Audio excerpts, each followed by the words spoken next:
These are in fact crazy cheap houses, but listen, they don't accept escalation clauses. They don't like blind offers, and you can't do any kind of predicated offer or contingent upon a sale of a home. You got to get your cash right. You have to have either cash or an approval letter, plus there's some buyer premiums, and it's a bidding process. I'm going to walk you through this house. It's on 3 acres of land in southern Louisiana. It's a 2,400 square foot house. It's 4 bedrooms, 2 full baths. It does need work, and when you buy them as is. My name's Wayne Turner. For nearly 30 years, I've done just about everything when it comes to real estate, and I share that with you so you can have the knowledge and the faith knowing that when I share information with you, it's from tried and true boots on the ground. So like I always say, grab a pen and a piece of paper. Let's take a look inside. You're going to want to take notes. Now, as I mentioned, they won't accept escalation clause. An escalation clause is basically when you make an offer, but you'll say, I'll pay up to. So in other words, they're asking 209, I'll offer 215, and then I'll pay up to 225. They won't accept that. You have to literally just draw the land in the sand, so to speak, and say, this is what I'm gonna offer on the property. Now, just because they're asking 209 for this property doesn't mean you have to buy it for 209. You can certainly make an offer, but you just have to know this. When you make an offer on properties like this, it is a bidding process. They'll get back with you typically within 3 days, and they'll let you know if you won the bid or you didn't win the bid. There's no countering, so you have to put your best foot forward, so to speak, and say, all right, I'm gonna buy this house. If I win the bid, I'm accepting to pay for it. And like I said, you gotta get your cash right, so you have to show either proof of funds or a certified approval letter from a reputable lending institution. That's the only way they're gonna accept your bid. Now, of course, predicated offer, and some of you may know this, but some of you don't. So I just like to get back to the basics and kind of jump around a little bit. A predicated offer is when you have an offer to purchase this property, but you have to sell another property. So in other words, you got to sell your house or a property or whatever it may be to purchase this house. They're not going to play that game. They won't accept it. It's either cash, approval. They want to close in 30 days. If you want to get a good deal on it, you have to close. Now, here's one thing that you can do. If you do own property, have a home, you can check with your lender, because it's very likely that you can get approved by pulling equity out of your home to use it for the down payment, and then you can purchase this house. Of course, a lot of the factors fall into place. You got to have the income, you got to have the income coming in, you got to be able to approve for that, but you can purchase a house and fix it up and then sell your house and roll the equity. There's lots of ways to do that. However, they will not accept a sale contingency or predicated offer on the sale of your home. Now, the other one I mentioned that they won't accept is blind offers. They don't want blind offers. A blind offer is when you make an offer on a property, you haven't seen it, you haven't touched it, you haven't seen a video or anything of it. You can actually have an agent do a video. They just frown upon that because basically they'd rather you look at it, know it, and that way you're not tying anything up. You know you're buying it as is, where is, so you can't come back and say, well, I didn't get to see the property. So there's no blind offers, if you will. You have to know that once you draw the line and sign on the dotted line and your bid gets accepted, you're going to buy the property. You have to also put up a deposit. Now, the deposit is equivalent to 1% of the purchase price.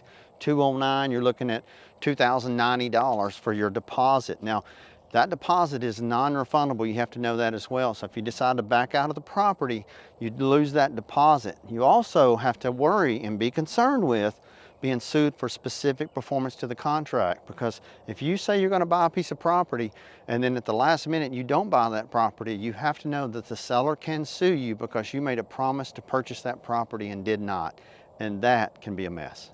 Well, look, I'm not trying to scare you or frighten you out of making an offer on the property. You just have to know up front this information. That's why I share all this information.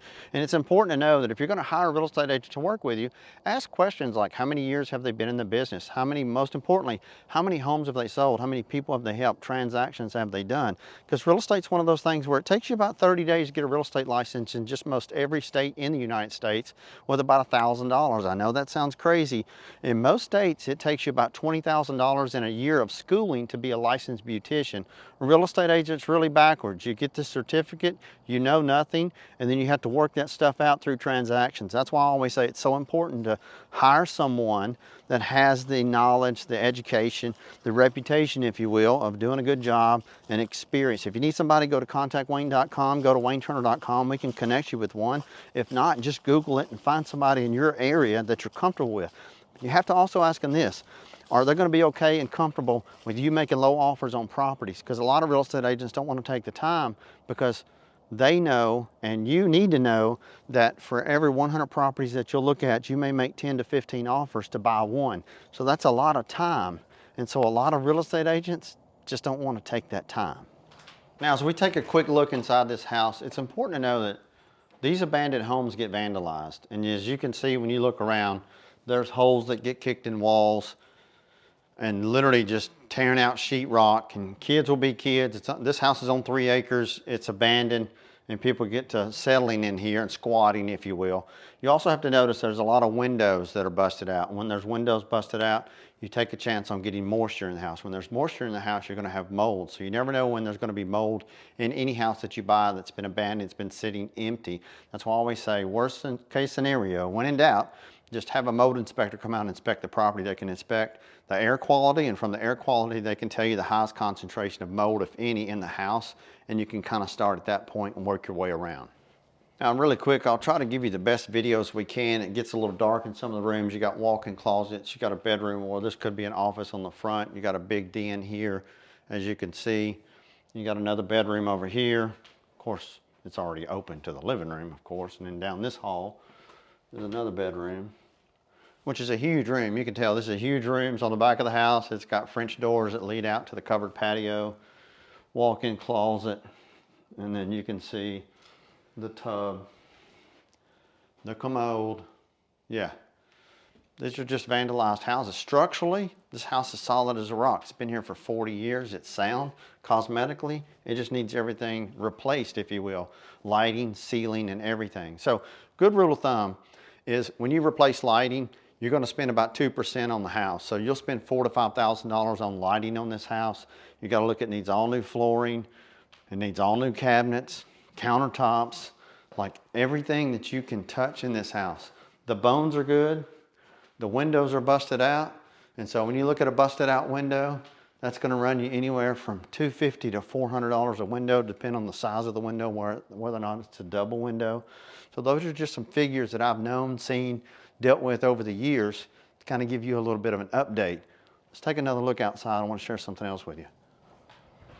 So there are a couple of more things that I want to share with you that'll save you a whole lot of money and a whole lot of stress. These homes do not have a property disclosure.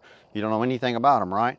But you can get a copy of the survey, and I highly recommend that. It doesn't matter if it's just in a residential neighborhood, you want to have a copy of the survey. The last thing you want to do is get to the closing the day or two before, and then the title company closing attorney calls you and says, hey, there's the neighbor's sheds, their fence, their storage building, their garage, their pool is on the property that you're about to purchase. Then you got to deal with all that. You don't want to do that. You want to make sure that you pull a survey, walk the property. A lot of people walk the property. They'll rent or purchase a metal detector. They'll find the pins, drive a stake in the ground, and run it from point A to point B for the meets and bounds of the property. Another thing that's a huge time saver and a huge money saver is to get out and physically talk to the neighbors. Ask them what they like about the neighborhood. And it doesn't matter if you're going to buy the home to live in it or buy it to flip, buy it to hold it as an investment property.